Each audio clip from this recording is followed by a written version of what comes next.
Good morning বন্ধুরা, কেমন আছে সবাই? আশা করি ভালো আছে। পূর্ণিমাস লাইফস্টাইলে সবাইকে স্বাগত জানিয়ে শুরু করে দিলাম নতুন আরেকটি ভিডিও। দেখো সকাল সকাল চলে এসেছি ফুল তুলতে।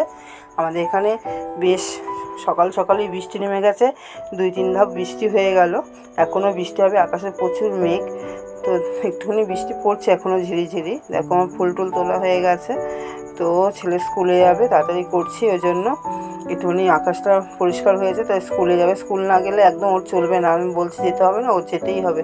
তো স্কুলে যাওয়ার আগে একটু পড়াশোনা করছে, তারপরে রেডি সেডি হয়ে স্কুলে যাবে। তো আমি ততক্ষণ রান্নাগুলো করে নিলাম। দেখো বেগুন ভাজা করেছি, আর করে নিয়েছি মুগের ডাল করেছি পাতলা করে, আর করেছি পুঁই শাকের তরকারি, হেভি লাগে খেতে। আর পরে ডিমটা ভেজে নেব, এখন ভাজবো না।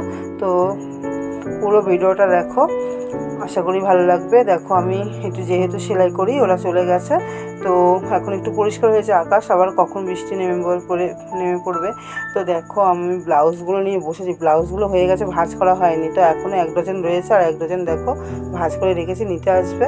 তো আবার একটু কাজে বসবো, তারপরে আবার বাকি কাজটা করব। এখনও আমার স্নান দান কিছুই হয়নি, তো একটু সেলাই করব, যেহেতু সেলাই করার সময়ই পাই না, সমস্ত কাজকর্ম করে না, আর মাল তৈরি করা যায় না। কিন্তু মাল করতে ভালোই লাগে, আমার সেলাই করতে ভীষণ ভালো লাগে, কিন্তু সময়ের অভাবে পারিই না। তো একটু মেশিনে তেল দিচ্ছি, নর্মাল যে মাথায় মাখি না, ওই তেলই দিয়ে দিচ্ছি, হাতের কাছে যা পাই তাই দিয়ে দিই। তো সেলাই করলে না 1 ডজন মাল দিব্যি হয়ে যায়, কিন্তু সময়ের অভাবে একদম হয় না গো। তো ছেলে তো নেই, ছেলে থাকলে সারাদিন ওর পিছনে মানে সময় চলে যায়। এই বলে বলে পড়াতে হয়, বলে বলে খাওয়াতে হয়, সব কিছুই বলে বলে, মানে বড় হচ্ছে আর কি, বয়সটাই বাড়ছে, কিন্তু কোনো বুদ্ধি পাচ্ছে না, তার মধ্যে বড়ও হচ্ছে না।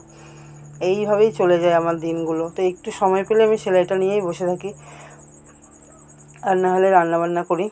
তো একটু সেলাই করছি, তারপরে আবার যাব স্নান করব, মানে ঘরটার এখনও মোছা হয়নি, স্নান করব, তারপরে পুজো টুজো দিয়ে। তা হাজব্যান্ড এখনও বাড়ি আসেনি, একটু কাজে গেছে, ছেলেকে দিয়ে ওদিক দিয়ে কাজে গেছে, তো আবার আনতে হবে।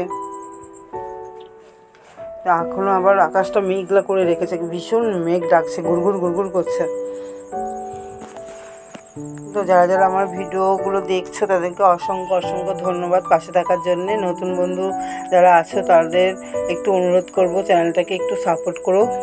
সবাই একটু সাপোর্ট করলে ভীষণ ভালো লাগে, সবাই একটু পাশে থেকো। দেখো আমি মোটামুটি অর্ধেক কাজটা রেডি সেডি করে, পুজো টুজো করা হয়ে গেছে সব, স্নান দানও হয়ে গেছে। এই দেখো আমাদের এখানে প্রচুর বৃষ্টি হচ্ছে। তো দেখো বৃষ্টি হলে আমাদের ব্যারাকপুরের অবস্থা কি হয়, একদম দুর্দশা, মানে খুব খারাপ অবস্থা হয়ে যায়। এই দুর্দশা হয় দেখো ব্যারাকপুরের। তো বাড়ির সামনে সমুদ্র বয়ে যায়, কি অবস্থা দেখো। আরও জল ছিল, তো ওরা আটকে গেছিলো স্কুল থেকে আসতে গিয়ে। তো এখনই সন্ধ্যা হয়েছে, একটু কমেছে, তাই আমি একটু ভিডিওটা করে নিলাম।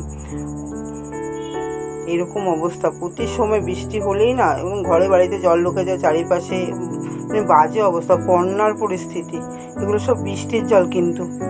তো ভিডিওটা এই পর্যন্তই রাখছি, সবাই ভালো থেকো, সুস্থ থেকো, দেখা হবে পরের ভিডিওতে। ভিডিওটা ভালো লাগলে অবশ্যই লাইক কমেন্ট শেয়ার করো, সাবস্ক্রাইব করো, পাশে থেকো। টাটা।